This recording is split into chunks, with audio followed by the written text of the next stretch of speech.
jërëjëf Cheikh Tidiane Fall asalaamaaleykum mbooloo mi ñu ngi leen di nuyu ku ci nekk ci turam ak santam di rafetlu seen teewaay di kontaan bu baax di am mbégte bu baax a baax a baax tey ñu ngi fii ci Mauritanie muy République islamique de Mauritanie mais tey ñu ngi fii pour waxtaan ak organe de presse bu ñuy wax Gaye Info donc fi ñu toll ñu ngi suivre sur YouTube sur Instagram mais sur Gaye Info 1 2 bu ko defee waxtaan bi tey ñu fa ko fas yéene ànd ak suñu gan gi toog incha allah dañuy def présentation léegi muy gan gu am solo muy koo xamante ni c'est le représentant du président de la République ici en Mauritanie kon kooku nekkul ku ndaw ñun dañ koy xoolee bëtu président de la République tey kon tey suñ fi ñëwee dañ fi ñëw pour waxtaan ak moom ci mbirum sénégalais yi mais waxtaan ak moom aussi ci mbirum politique parce que ku ne xam nañ ko aussi le président aussi dafay politique kon tey moom mu toogee fii ñaari ndombal tànk représentant fi président mais aussi nekkal fi politique pour le président donc ñu def kàddu gi lu jox ko mu nuyoo ak mbooloo mi dalal leen ñu daal di tàmbali waxtaan yi kon monsieur le président kàddu gàngoog. waaw asalaamaaleykum wa rahmatulah wa barakaatu mbokku Sénégal yi nga xam ni dañuy baaxoo vivre Gaye Info maa ngi leen di nuyu assistance bi fi toog yëpp ak ñëpp ñi nga xam ni occasionnellement tamit mun na leen di ci à travers YouTube bi leen dalal fii si Macky Sall kër président Macky Sall fii si Mauritanie en tant que leader de l'Alliance pour la République et leader de la coalition Benno Bokk Yaakaar donc di leen dalal bu baax si sunu ëtt bi nga xam ni fii mooy sunu barabu politique mooy barabu weccoo xalaatu sénégalais yi di barabu boo xam ni fii la ñuy liggéeyalee président Macky Sall lépp lu nga xam ni si wàllu politique am de l'extérieur wàllu jokkalanteeg mbokk yi nga xam ni ñoom ñoo def président Macky Sall seen xol di ko votel di ko taxawal au niveau de la diaspora mais plus particulièrement fii ci Mauritanie donc maa ngi leen di nuyu leen gërëm leen sant rek di wax ni au fur et à mesure ci émission bi rek incha allah daal ñu gën a yaatal waxtaan bi. jërëjëf coordinateur ci kaddu yu rafet yooyu nga jot a yëkkati dañu daal dugg na ci waxtaan bi rek parce que comme temps bi daf ñu xaw a xoj ñu daal dugg ci première question bi dañuy wax coordinateur muy DSE sëñ Mandiru ndax mën nga ñu wax lan mooy DSE. waaw sëñ Mandir waaw Pape Mandir Guèye la waaw donc baatum DSE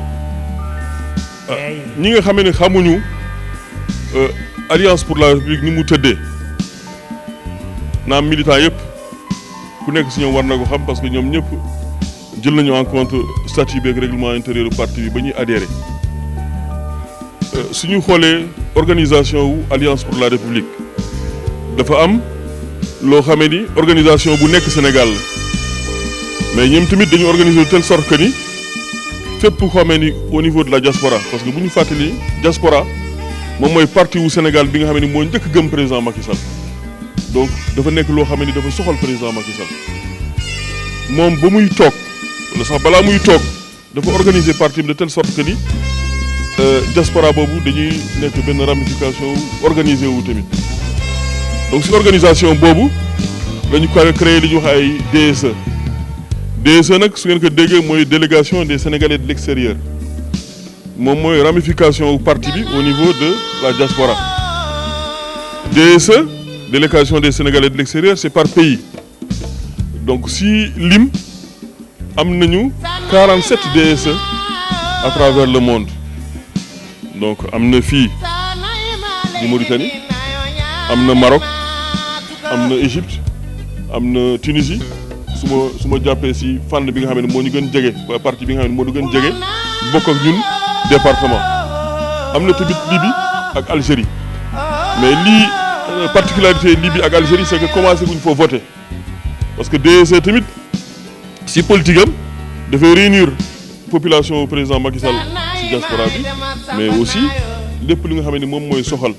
liy doxal parti liy doxal politique bi si la ñuy jëm si la ñuy taxaw donc am na tamit au niveau de la sous-région am na Europe Mali Guinée yëpp France Italie Amérique dëkk boo ràññee daal xam ni ay sénégalais am nañ fa taxawaay rek am na lu ñuy wax délégation des sénégalais de l'extérieur bu APR ndax su ñu waxee DEC nag dañuy wax DEC APR mooy délégation des sénégalais de l'extérieur alliance pour la république parce que soo waxee sénégalais ëmb na ñëpp mais moo tax am pàcc boo xamee ni si sénégalais yi ñoo si bokk mooy ñi nga xamee ni ñoom ñooy wax seen bopp militant ou alliance pour la république la donc DEC délégation des sénégalais de l'extérieur bu APR donc loolu moom mooy signification wu DEC donc ñu am que nag à travers toute la diaspora mooy leen di limal ni y en a 47 donc di profiter de l'occasion bi di wax ni 47 yooyu nag dañu am seen bunt si Sénégal muy excellence Aline Ndao Fall moom la ñuy wax secrétaire national chargé de la diaspora DEC yooyu yëpp nag si moom la ñu bootu moom mu bootu si président de la République à travers le secrétaire exécutif national donc loolu moom mooy organisation wu DEC par rapport ak parti bi donc moom mooy comme ni ma waxee rek mooy ramification wu parti bi si diaspora bi à travers l'extérieur donc loolu mooy signification wu baatu DEC donc tamit soo ma mayee ma àggale parce que tamit comme que da nga wax DEC damay wax rôle bi waaw organisation wu DEC yi DEC dafa am ay composantes su ñu demee ba si biir Sénégal am na ay sections am na ay coordination départementale donc au même niveau coordination départementale boobu loolu la DEC tamit di représenté parce que DEC bu ñu nekk ci département la nekk donc DEC nag am ces organisations ces ramifications muy des sections yi nag en général c'est au niveau des villes mais Mauritanie am benn particularité boo xam ni c'est le concentré mooy concentré bi c'est au niveau de Nouakchott parce que yeneen dëkk yi seen DEC yi normalement c'est des sections des coordinations de ville dañ koy wax donc ñun fii puisque le concentré est à Nouakchott am nañu tamit des sections au niveau de Rosso au niveau de Nouadhibou ñoo ngi siy préparé yenn au niveau de Sédiba bi di si bëgg taxawal yeneen tamit yoo xam ni ñoo ngi kayit yi ak feneen donc yooyu yëpp ay liggéey la boo xam ni DEC bi si boppam fii mi ngi siy def ay jéego pour mun ko taxawal donc si taxawaay boobu rek DEC yi moom mooy comme ni ma waxee rek concentré bi fii su ñuy def en termes d'organisation yeneen villes yi xam na éparpillement bi dafay xaw large mais fii concentré wu population Mauritanie kii sénégalaise bi yëpp en tout cas ñi nga xamee ni politique soxal na leen ñoo ngi si Nouakchott la nekk donc moo tax si biir Nouakchott on a plusieurs sections yoo xamee ni moom lañ fiy teg donc moom mooy organisation wu DEC bu Mauritanie waaw. jërëjëf coordinateur si leeral bi nga leeral luy DEC lan mooy rôle am ak objectif bu tax ngeen def ko kon mu nekk benn question boo xam ne tënk na ñett yooyu yëpp nga leeral ko macha allah mu leer nañ léegi ñun ñi amatuñu problème xam la mooy DEC parce que la première fois ñu dégg ko dañu am jaaxle su lii DEC mais vraiment ni nga ko tojee nii kontaan nañ ci baax ñu ci lay gërëm bu baax ci leeral boobu waaye président wala coordinateur dañuy daal di continuer question yi tey parce que tamit ku wax politique wax rassemblement waaye ku wax politique wax ay nit waaye ku wax politique wax naka ngay def ba dajale say nit naka ngay def ba mën a am mbooloo boo xamante ni dina taxaw compact ñëpp am carte ñëpp am inscrit dans les listes électorales ak naka ngeen di préparer élection donc mu nekk question boo xam ne c'est très ramassé pour nga gëm ci dellu si. waaw su ma continuer toujours parce que lii yëpp c'est dans le mooy si biir si éclairage bu DEC bi la ak taxawaayam donc may fàttali DEC comme délégation des Sénégalais de l'extérieur dafa am ku koy jiite. kiy jiite nag moom la ñuy tuddee coordinateur national mooy coordinateur général de la DEC moom mooy le premier responsable au niveau de la DEC si sa présentation yaa ngi naan moo fi toogal président Macky Sall mais da nga war yokk moo fi toogal président Macky Sall président de l'Alliance pour la République président de Benno Bokk Yaakaar parce que président de la République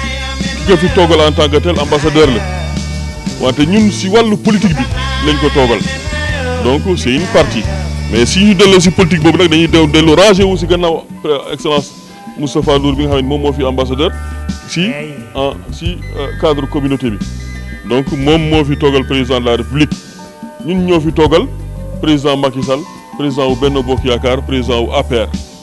waaw loolu c'est juste une clarification donc mu nekk nag DSE bi c'est une ramification c'est un ensemble ak ay góor ay jigéen ay mag ay ndaw yu bëri pas-pas yu fi nekk ku nekk ak li ko yàlla may si rassemblement parce que tamit du tey la DSE bi xew DSE bi c'est depuis 2009 ba ñuy taxawal DSE yëpp ba ñuy taxawal Alliance pour la République au niveau du Sénégal si la judd moom tamit di dox ba àgg fii dox boobu nag dafa bëri ay pàcc yu ko si fekk mu boole ay nit yoo xam ne ni c'est des rassembleurs mu boole tamit ay militants yoo xam ne ñoo ngi fi démb ak bërki démb di gën di yokku tey yàlla gën yokku tamit à l'avenir incha allah donc ñooñu actuellement suñuy wax en termes de militant parce que militant mooy koo xam ne dafay réclamer ko si parti bi lépp lu parti bi jógal mi ngi si kanam en termes de militants on est à peu près 3000 militants en Mauritanie de l'Alliance pour la République boolewuma si tamit les militants des autres partis yi nga xam ne ñoom ñoo bokk ak ñun si dans le cadre de Benno Bokk Yaakaar parce que ñoom ñëpp ku nekk de façon autonome am na say militants mais ñun quand même dans notre organisation on a quelques 3000 adhérents APR Alliance pour la République au niveau de Mauritanie mais suñu demee nag si beneen parti bi mooy sympathisants yi gën na bëri loolu ay fukk wala ñaar fukk mais ñi nga xam ne ñoom ñooy militants de l'APR ils sont à peu près vers 3000 donc suñu xoolee tamit je pense que ni questionnement bi yaa ngi wax en terme d'organisation en terme nan la ñuy rassembler nit yi donc nit yi noonu si noonu ñu nekkee militant ñu recenser leen xam leen am une base de données compacte boo xamee ne ñëpp ñoo ngi si dañu am ñoo xamee ne ñoo ñu nekkal si pàcc bu nekk si dëkk bu nekk si secteur bu nekk tamit parce que loolu tamit c'est important ndax li ñu nekk am nañu ñoo xamee ne ñoo nekk si daayira yi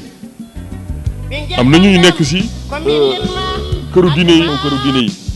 am na ñu nekk si secteurs yi donc tailleur yaa ngi fi si seen association yi secteur de la pêche ñoo ngi fi am si tamit présence bu am solo soo gisee ñi fi toog suñu leen xam daañu xam ni ñoo ngi fi peut-être que ni ñoom ñoo gën fës peut-être ci relation entre Mauritanie ak Sénégal si taxawaay mais tamit fii comme ni ñu koy waxee le secteur artisanal est très très bien représenté parce que soo xoolee femmes restauratrices yi soo xoolee tailleurs yi soo xoolee uude yi ñëpp ñi fi nekk ils sont assez représentatifs mais si pàcc yooyu yëpp am nañu si nekk si DSE bi donc foofu yëpp am nañ fa ay nit yu fay taxawaay bu am importance ba nga xamee ne suñu soxloo nit secteurs yooyu yëpp dañuy ñëw taxaw parce que soo xoolee sunu organisation militantisme ak sympathisantisme da ngay xool secteurs yëpp da nga leen fekk ñu ngi nekk présent donc yooyu yëpp mi ngi si dans le cadre du rassemblement dans le cadre aussi de li nga xamee ni moom la ñuy def pour di boole suñuy nit loolu tamit c'était important de le souligner donc. jërëjëf ñu fàttali leen yéen a ngi suivre ba tey Gaye Info en direct fii ci Nouakchott si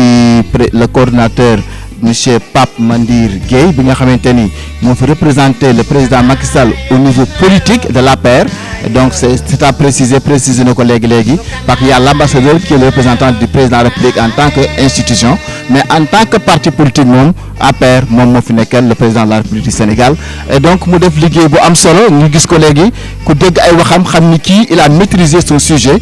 koo xam ni la xam na li muy def waaye li muy wax xam na fu lu muy wax bu baax mu nekk ay kaddu yu leer depuis ñu commencé émission ba léegi ñu fàttali leen yéen a ngi suivre ba léegi seen émission fii ci Nouakchott muy Gaye Info di leen gërëm ci délégation bi nga xam ne teew na fi yéen ñëpp di leen gërëm bu baax waaye coordinateur ñu daal di ñëw ci question yi encore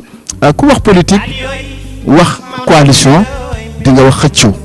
ndax ku ne gis na ni temps yi ñu tollu xëccoo bi bari na ci parti yi surtout dans une coalition et yéen ba seen coalition amu leen problème ba ngeen di tànn ndaxte da ngeen bokk ak yeneen parti yoo xam ne da ngeen coaliser pour liggéey fii. waaw si tànn bi damay xam naa ni peut-être que ni ça dana gën yaatu après mais damay d'abord présenter par rapport à la coalition donc comme ni ñuy wax ni si élection en général suñ fay dem si coalition la ñuy demee coalition bi nag nekk Sénégal bien présente mais tamit au niveau de la diaspora peut-être ni ma waxee ni ñun au niveau de l'Alliance pour la République on est assez représenté dans tous les pays cette coalition bi représentation bi demeewul noonu may jàpp rek ni ñi nga xamee ni ñoom ñoo bokk ci coalition bi bokk ci la grande coalition Benno Bokk Yaakaar nekk présent ici au niveau de la Mauritanie may fàttali que ni y a quelques partis quand même yoo xam ne naa leen cité yoo xam ne ñoom fii ñoom ñooy créer ossature bi nga xam ne mooy ossature Benno Bokk Yaakaar au niveau de la Mauritanie bokk na ci réew mi parti wu président Idrissa Seck ñu assez bien représenté en Mauritanie bokk na ci alliance des forces du progrès mooy AFP waaw bu Moustapha Niasse président de l'Assemblée nationale bien présent en Mauritanie aussi bokk ci la grande coalition Benno Bokk Yaakaar Mauritanie bokk na ci tamit LDR Yeesal bu Modou Diagne Fada bokk na ci MPCL bu Cheikh Tidiane Gadio ak mouvement wu Oser l'avenir bu la ministre Aïssata Tall Sall bokk na ci tamit le parti socialiste ñoom tamit ils sont présents ici donc am ci représentation bokk ak ñun ci organisation Benno Bokk Yaakaar donc loolu c'est la composition de la coalition Benno Bokk Yaakaar doo ngi fàtte tamit suñu mbokku ICS yi bu docteur Abdoulaye Baldé ils sont bien présents ici donc ñoom ñooy ñi nga xam ne ñoom ñoo am taxawaayu Benno Bokk Yaakaar fii au niveau de la Mauritanie donc su ma jàppee ni c'est 6 partis alliés ak APR donc APR nag en tant que tête de file ñoom ñooy diriger tamit man je aussi bien li ma nekkee coordinateur u Alliance pour la République noonu laa nekkee coordinateur u Benno Bokk Yaakaar donc ñu am fii taxawaay boo xamee ni taxawaay bu suude ñuy déggoo si yëpp di am taxawaay tamit si yëpp ndaam daje bi bi ngeen koy def da ngeen ñëw pour Alliance pour la République mais su fekkoon da ngeen ñëw pour Benno Bokk Yaakaar de façon générale ñoom ñëpp daa ngi leen gis ñu toog fii mais bon comme que da ngeen ñëw seet si Alliance pour la République mais de toute façon ñoom ñoo ngi si lépp lu ñu nekk ñoo ngi si élection yi ñu nekk tamit ñoo ngi si tànneef bi tamit ñoom c'est vrai que ni bi ñuy tànn comme que ñëpp amoon nañu droit wu porté wu candidat ndax Benno Bokk Yaakaar la ñu wax ñoom benn parti rek moo porté wu candidat mais ñeneen ñi si topp ñëpp dañu ànd ak candidature bi nga xamee ni moom la Alliance pour la République appuyé donc loolu moo tax yàlla li mu si baaxam tamit mu def ko ni président Macky Sall en tenant compte de tout ça et de cette entente delluwul si ni nga xamee ni moo doon choix wu majorité bi de l'Alliance pour la République et di choix wu tamit la coalition Benno Bokk Yaakaar les partis alliés ñoom tamit ils avaient un candidat choisi mooy dafa fekk ni même candidat la boo xamee ni mi ngi woon si ñun tamit donc comme que sot seen def ci la donc c'était facile donc il y a pas eu de contrainte ñoom ñëpp ils ont accepté ce choix et ñoo ngi siy liggéey def seen kéemtalaay kattan pour que au soir du 31 juillet xam naa dinaa si ñëwaat après plus large mais au soir du 31 juillet que mu nekk une victoire très large de la coalition Benno Bokk Yaakaar en Mauritanie. jërëjëf coordinateur vraiment leeral bi am na solo lool parce que gis nañ ni bari na au Sénégal jàppal bàyyil ndax kii warta nekk maa war a nekk mais heureusement pour vous yéen am leen boobu problème donc président coordinateur ñu daal di dugg nag ci élection législative yi parce que la wax nga ko diaspora war na am un candidat et vous avez déjà choisi le candidat muy Maroc Tunisie Mauritanie Égypte ngeen am candidat muy monsieur Pape Abdou Ndiaye on avait l'habitude dañu amoon maanaam habitude ku nekk coordinateur bi yaay nekk le député cette fois-ci mu am changement lu war a changement boobu. waaw je pense que ni changement soo ko waxee du loo xamee ni c'est isolé par rapport à la Mauritanie les 15 députés wala les 13 députés yi nga xam ne Benno Bokk Yaakaar la ñu bokkoon ils n'ont pas été reconduits si benn circonscription au niveau de la diaspora donc changement tamit defe naa dafa baax si mbir ndax suñu lalee benn kii rek benn voix nar si topp je pense que ni loolu su découragé wul militants yi du leen encouragé ndax kenn ku nekk militant war na def si boppam ni chance bi mun na ñëw si moom benn jour donc à cet effet moom moo tax changement bi am sur le choix Mauritanie Maroc Tunisie Égypte Algérie Libye benn département la mais le choix du député pourquoi ñu jógee jëlee Mauritanie parce que dans ce choix il est pris en compte donc si département bu nekk dëkk bi nga xam ne moo ëpp électeur en tout cas au niveau de l'Alliance au niveau de Benno Bokk Yaakaar noonu la ñuy doxalee dëkk bi nga xam ne moo ëpp électeur député principal bi foofu lay jógee su fekkee day am organisation comme ñun au niveau de l'Afrique du Nord c'est qu'il y a d'autres considérations qui sont prises en compte au niveau de l'Afrique de l'Ouest donc parce que comme que ñoom ñetti député la ñu am dañuy jël benn dëkk yi nga xam ne ñoom ñu ëpp électeur bu ne daañu fa jëlee benn député ak benn suppléant mais fii au niveau de l'Afrique du Nord puisque benn député la ñu am pour 4 pays et donc le député principal il est toujours choisi en tout cas jusqu'à présent choisi au niveau du pays où il y a le plus d'électeurs donc parce qu'en termes d'électeurs sur la circonscription nous en Mauritanie on fait quelque 29 000 électeurs donc Maroc def 9 000 Tunisie def 400 Égypte def 500 donc il est que le député principal soit choisi au niveau de la Mauritanie donc moo tax ñu jëlee ko foofu maintenant suñ ko jëlee foofu comme que Maroc en termes d'électeurs moom moo ci topp donc le suppléant vient toujours du Maroc et comme que parité oblige su fii nekkee góor fële obligatoirement jigéen lay nekk su fii nekkee jigéen fële obligatoirement nekk góor donc décomposition wu député bi noonu la demee c'est pourquoi le choix s'est porté sur la Mauritanie donc aussi bien en 2017 qu'en 2022 donc 2017 c'était l'honorable Morkan Ndiaye qui a fait son temps c'est 5 ans maintenant sur le choix de député c'est bien vrai qu'il était candidat mais le président a choisi de changer donc si le jël nag le camarade Pape Abdou Ndiaye def ko comme tête de liste au niveau de la coalition Benno Bokk Yaakaar Afrique du Nord donc noonu la choix wu député bi demee. jërëjëf coordinateur Pape Mandir Gueye ci leeral yu am solo yooyu parce que am na solo parce que li mu wax loolu c'est très important comme que diaspora bi 4 pays ngeen mais vous êtes le pays boo xamante ni yéen ëpp représentant yéen ëpp militant donc fii la war a député war a jénne waaye monsieur le coordinateur ñu ñëwaat ci loolu question boobu parce que ku wax tànn état bi lañu ku fa loru si ndoddu état bi lay doon donc état bi am na tamit benn dayoo boo xam ne su fa àggee il faut mu jël ses responsabilités mooy lan dañu tere nga ñu damay forcer te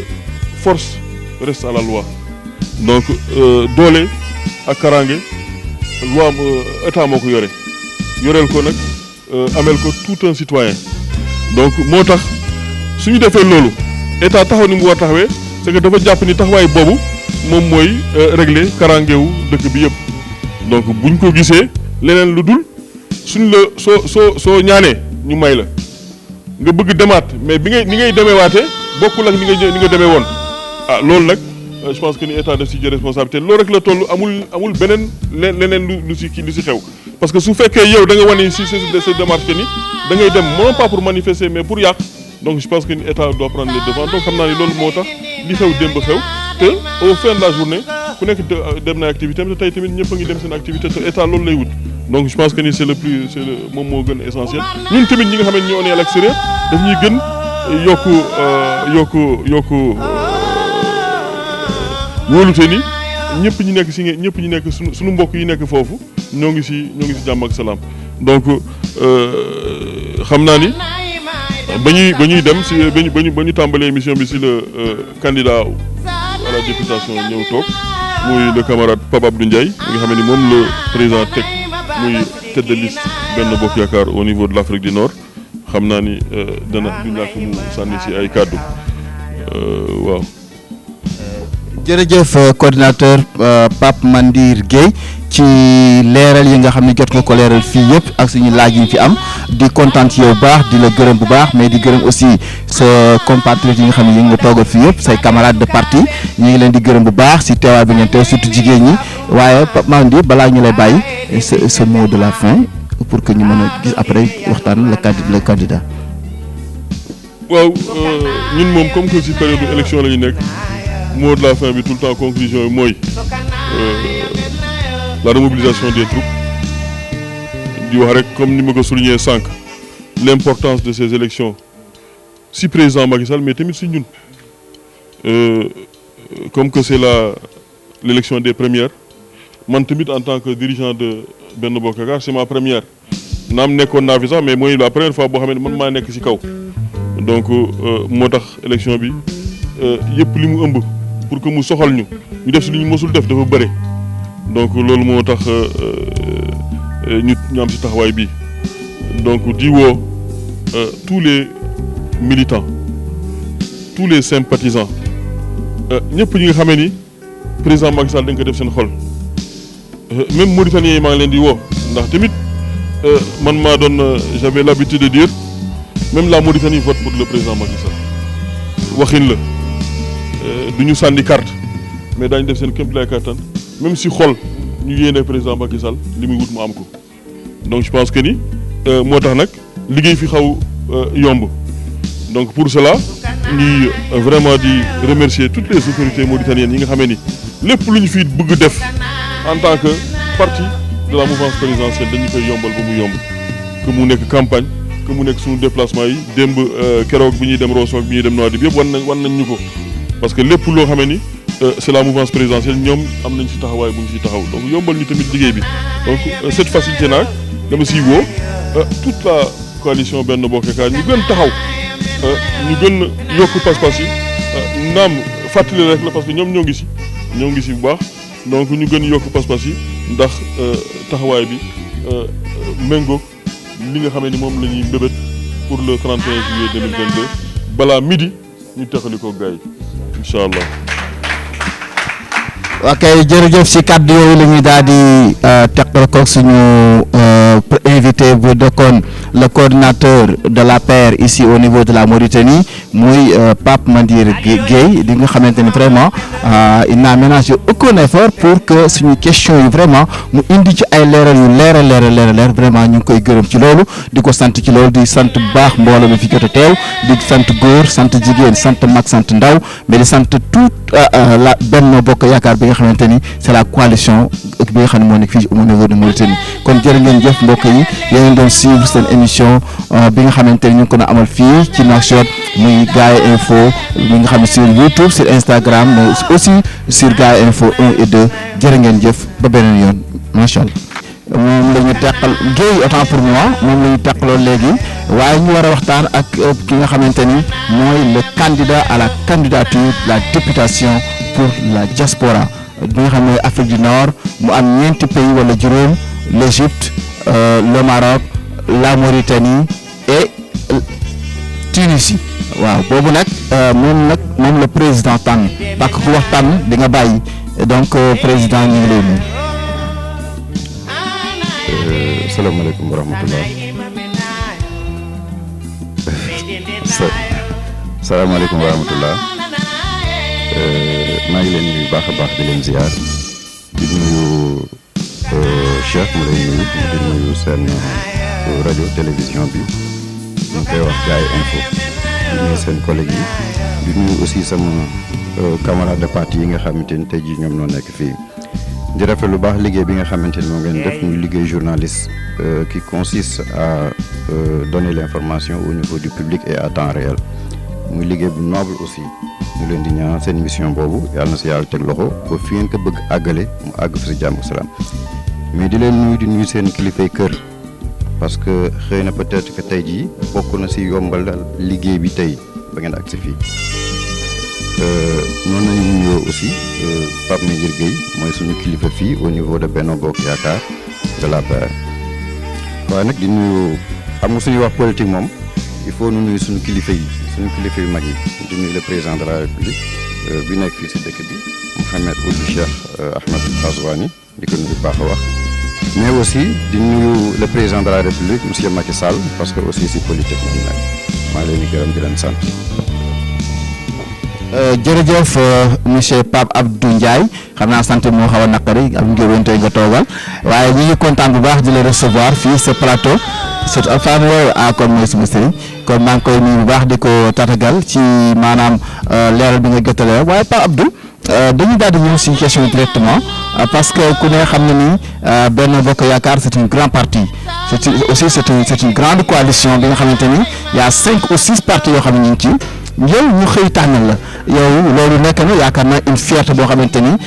fierté boo xam ne yaakaar naa ni sa xol sant na ci waaye looy wax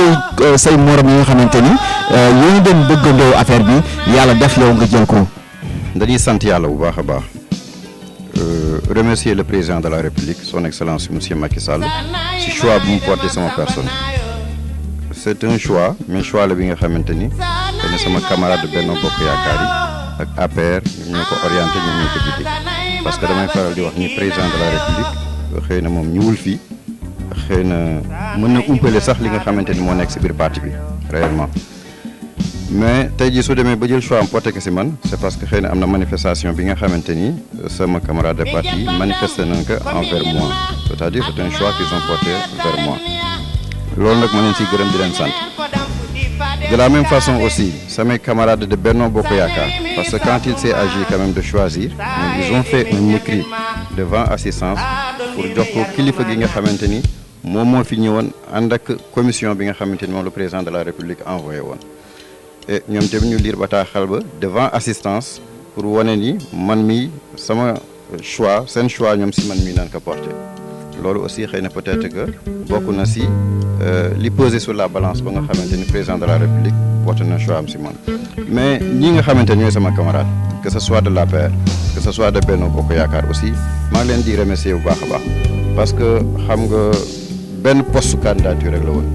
te ñoom ñi ku si nekk mérité woon nga nekk candidat parce que xam naa seen valeur au travail xam naa seen capacité liggéey naa ak ñoom bu baax a baax a baax mais suñu jëlee ñoom ñu teer seen ay ambition porter seen choix si man c'est parce que vraiment rafetal na moo leen si gërëm di leen si sant parce que ñoom aussi ils n'ont pas démérité camarade Benno Bokk Yaakaar yi aussi même chose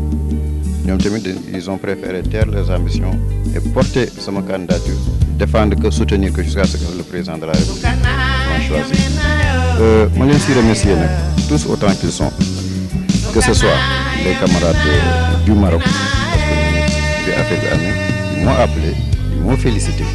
les camarades de la Tunisie aussi même chose ñoo ngi jokkoo ak camarades yi nga xamante ni aussi actuellement ñoom ñoo nekk au niveau de l'Égypte mais tous autant qu'ils sont maa ngi leen si remercier bu baax a baax pour rappel ñun on était 11 candidats et on avait une résolution moo doon képp ki nga xamante ni président de la République tànn na la ñeneen ñëpp dinañ ñëw jàppale c'est écrit noir sur blanc avec des signes et je pense que à hauteur de 80% cette résolution a été respectée maintenant on ne peut pas faire l'unanimité parce que def naa lu yàlla amul yonent bi amul kenn du ko am na ñi nga xamante ni beddeeku noonu dem def seen ber seen daara loolu aussi si àddina nañ ko fekk nañ koy bàyyi mais daal les autres candidats en tout cas ils ont supporté ma candidature ñoo ngi ñëw di ànd ak man si terrain bi di si jàpp bu baax a baax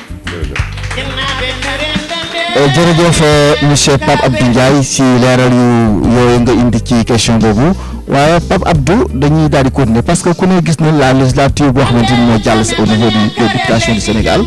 ñu gis muy législature bu gars yi wax ni moo gën a pauvre parce qu'il y a beaucoup de problèmes au niveau de l'Assemblée yow lan nga compte indi loo xamante ni dina am changement pour que ñu am un député boo xamante ni c'est un représentant du peuple mais non un représentant du président de la République parce que le député aussi c'est pas un représentant du président c'est un représentant des populations yu la fal kon yow yan contribution wala yan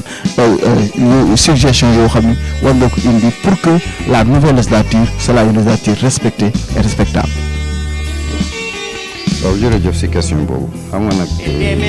il faut ñu dellu si tuuti si rôle député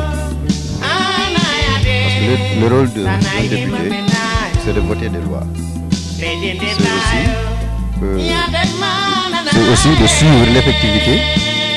des programmes publics mais aussi c'est de faire l'évaluation des programmes qui ont été mis en place ñett yooyu ñooy rôle quand même de l'hémicycle maintenant il appartient ki nga xamante ni moom la circonscription boobu élire comme député mu am ay yi nga xamante